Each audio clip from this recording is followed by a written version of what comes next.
Dear students, आज हम class 9th की बी हाइव इंग्लिश के चैप्टर 8 में दी गई poetry on killing a tree की एक्सरसाइज करेंगे। इस चैप्टर को लिखा है गी.वी. पटेल ने, जो कि एक इंडियन पोएट, प्लेराइट और प्रैक्टिसिंग फिजिशियन भी थे। उन्होंने यहाँ बताने का प्रयास किया है कि एक पेड़ की, एक ट्री की डेथ या मृत्यु कैसे होती है। तो चलते हैं, हम आज इस चैप्टर की एक्सरसाइज करते हैं। इस एक्सरसाइज में एक ही सेक्शन है जिसका नाम है थिंकिंग अबाउट द पोएम। मतलब इस पोएम में आपने जो सीखा है उसके बेस पर आप इन प्रश्नों के उत्तर दे पाएंगे। So the first question is, can a simple jab of the knife kill a tree? क्या एक चाकू का, एक धारदार हथियार का सामान्य सा जैब यानी प्रहार, चोट एक पेड़ को मार सकता है? Why not? और अगर नहीं मार सकता तो क्यों नहीं? So look at the answer. Simple jab of the knife cannot kill a tree because new branches and leaves sprout and grow to its former size. Simple जो जैब है, जैब मीन्स होता है प्रहार या चोट, किसी चीज पर जोरदार चोट करना। तो कहता है कि एक धारदार चाकू के एक सामान्य से वार से एक पेड़ को नहीं मारा जा सकता। Because new branches and leaves sprout and grow to its former size, क्योंकि अगर आप ऐसा करते हैं तो वहां से नई ब्रांचेस निकल आती हैं, पत्तियां निकल आती हैं। स्प्राउट मीन्स होता है उग आना, अंकुरित हो जाना, निकल आना, और फिर से वो बढ़ते हुए, ग्रो करते हुए अपने पुराने पेड़ के आकार तक बड़ी हो जाती हैं। Question number second, how has the tree grown to its full size? एक पेड़ अपने पूरे आकार में किस प्रकार से बड़ा हुआ है? List the words suggestive of its life and activity. आप इस पोएम में आए हुए कुछ वर्ड्स को लिखिए जिससे उसके जीवन और उसके एक्टिविटी के बारे में पता चलता है। Look at the answer. The tree has grown to its full size by consuming nutrients from the earth. ये पेड़ पृथ्वी से न्यूट्रिएंट्स यानी होता है पोषक तत्वों को कंज्यूम यानी अब्जॉर्ब करके इतना बड़ा हुआ है। फीडिंग अपॉन इट्स क्रस्ट, जो कि अपना खाना पानी पृथ्वी की ऊपरी सतह, जिसको हम क्रस्ट बोलते हैं, वहां से प्राप्त करता है। And absorbing sunlight, air and water, और सूर्य का प्रकाश, हवा और पानी को और शोषित करके, एब्जॉर्ब करके वह अपने इस बड़े से पेड़ में तब्दील हुआ है। Question number third, What is the meaning of bleeding bark? छाल से कोई पदार्थ बहना, छाल से खून का निकलना, इसका यहाँ तात्पर्य क्या है, क्या मतलब है? What makes it bleed? और जो बार्क है पेड़ की, वो ब्लीड क्यों करती है, उससे खून क्यों बहता है? यहाँ खून का मतलब है जिस प्रकार से मनुष्य के कट लग जाता है तो खून बहने लगता है, उसी प्रकार से पेड़ों में भी ये स्थिति होती है। हम इसके आंसर में देखेंगे। Look at the answer. Bleeding bark means the liquid substance flows out from the place of the cut called sap.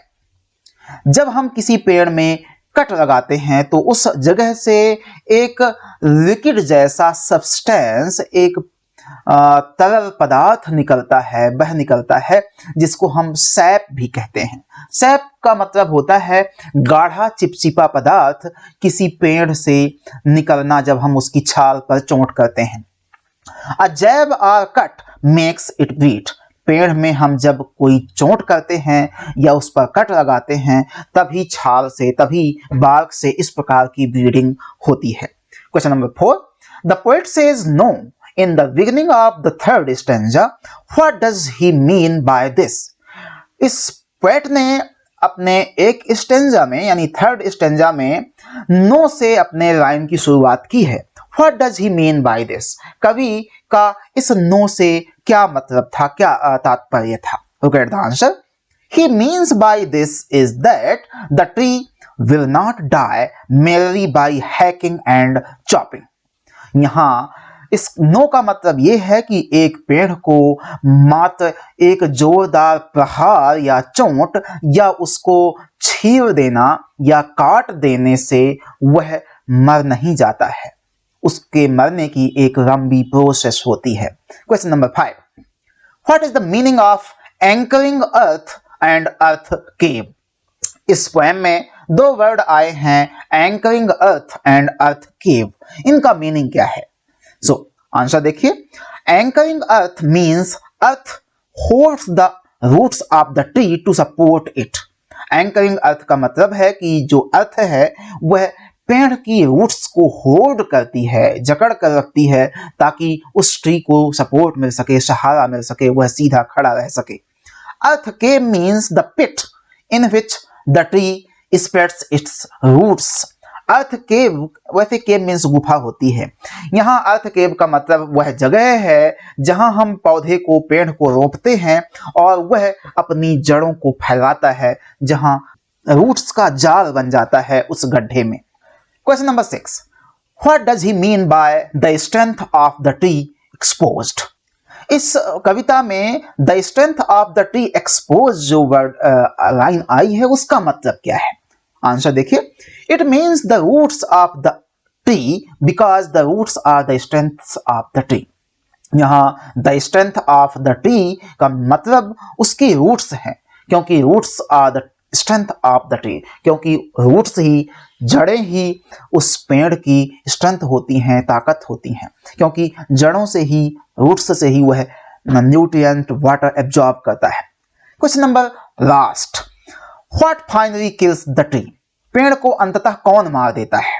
मतलब पेड़ कैसे मरता है, कौन सी परिस्थितियों में?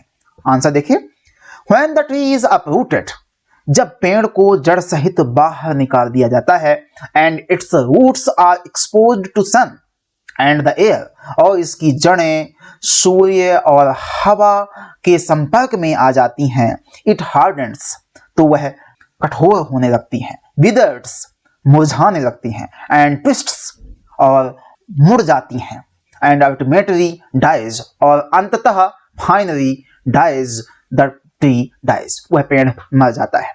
इस प्रकार से इस चैप्टर की एक्सरसाइज समाप्त होती है। अगले चैप्टर की एक्सरसाइज के साथ हम फिर आपसे मिलेंगे, तब तक के लिए आप सभी को नमस्कार।